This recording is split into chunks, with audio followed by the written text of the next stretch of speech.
This time, 2 years ago, I was in a horrendous campaign with a group of my friends.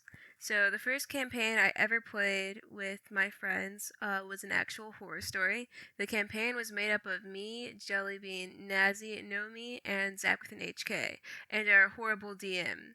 It was our sophomore year of high school, or 10th grade if you're not American, and our DM approaches us and he's like, "Hey, do you guys want to play a game of D&D?" And we were all like, "Heck yeah, we do, cuz we all love D&D. Who doesn't like D&D?" And we immediately got to work on our characters. So what happened? We played D&D and had a great time? No. What we played was no less and no more than a glorified RPing of a Lord of the Rings fanfiction, but I'll get there. Hold on. Before we even make our characters, we were told we couldn't be half the D&D races as he deemed them to be too fantasy and too anime. I don't understand the thought process there at all.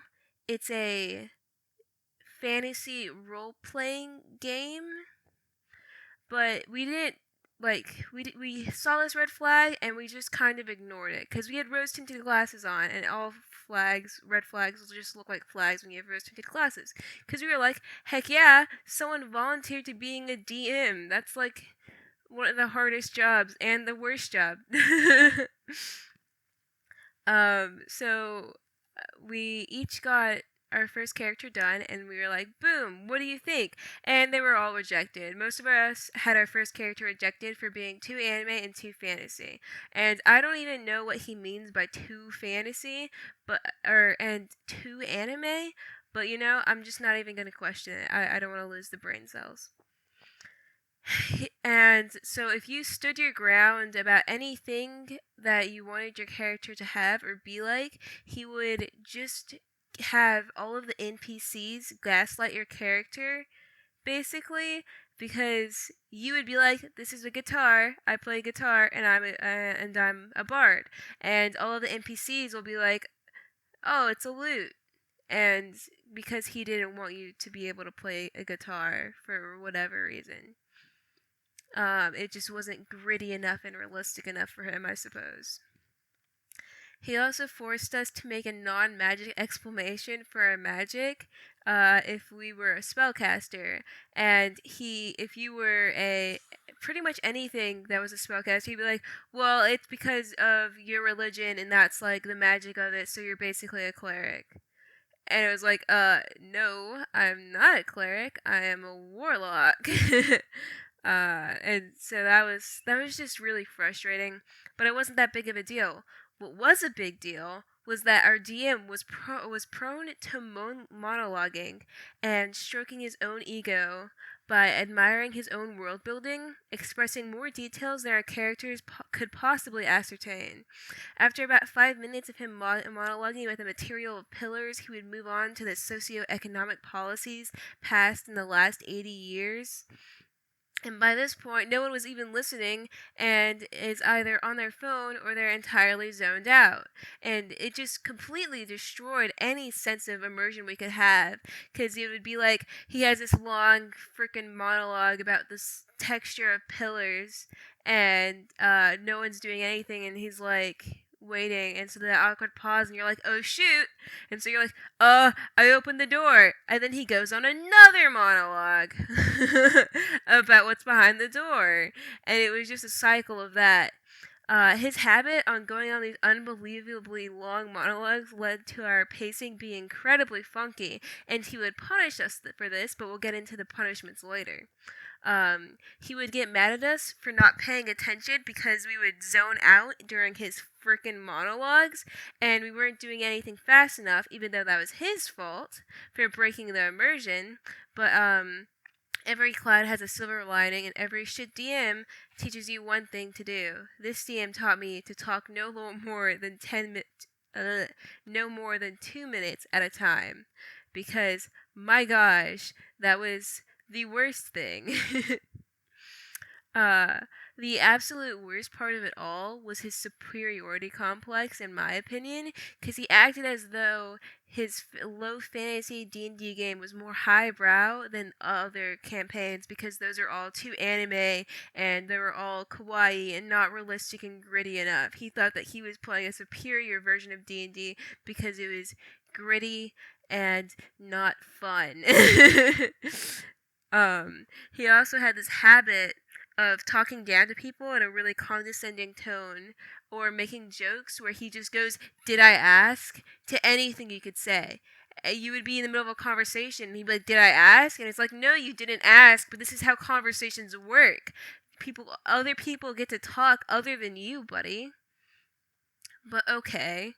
Um, and he would also do this thing where he would mimic my friends that had a habit of saying too much, or if they stuttered, or if they slurred their words together, he would mimic them in a silly voice as if they weren't already insecure and uncomfortable. Now you're making them more insecure and uncomfortable, and because they're more anxious, their stutter is going to become worse.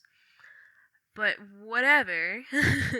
So what, Cryptid? What if he has an ego problem and a disturbing obsession with removing fantasy from a high fantasy role-playing game?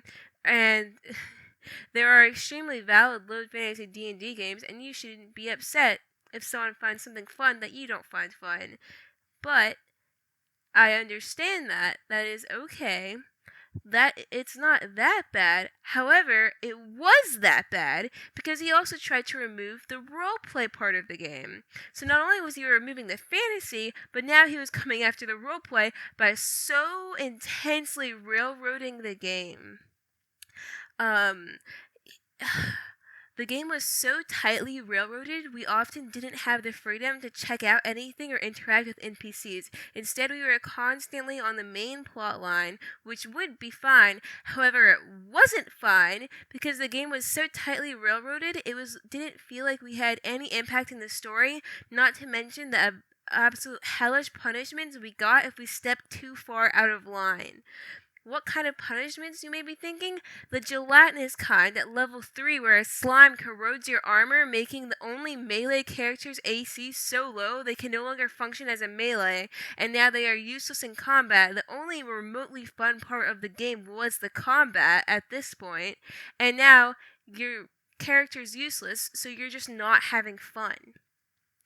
Oh, also the kind of punishment that makes a character lose their hand and have disadvantage on all checks, causing us to sit in town for 3 days while we wait for them to recover with the aid of magic. It can't be instant. No, no, no. There has to be consequences. But also, I'm going to punish you in the storyline for taking too long to do something, even though that is once again the DM's fault. Also, if we didn't do something cool enough or the way he wanted exactly in his session recaps, he would just change the things that happened in the campaign. And so he was basically just writing his own novel, and he wanted us to reenact it. There was no role playing, there was no conversation, there was no dialogue or getting to know the characters. It was just what he wanted. And it sucked really, really bad. It was the worst game I've ever played to this day. I was the first to quit, followed by Jellybean, who literally pretended to be asleep to avoid sessions and continuously flaked till the DM decided that they were canonically dead. There was no conversation about it. He just decided that they were dead because they weren't showing up. Everyone got fed up shortly after and quit the campaign, and now we're playing a sci-fi steampunk campaign, which is extremely soft with magical rules. So it feels like the colonies, after leaving England, swinging so hard in the opposite direction to not be like their possessor, that they end up uh, falling into something kind of bad until they figure out what works. But that's neither here nor there. That was the worst campaign I've ever played, and thank you for listening.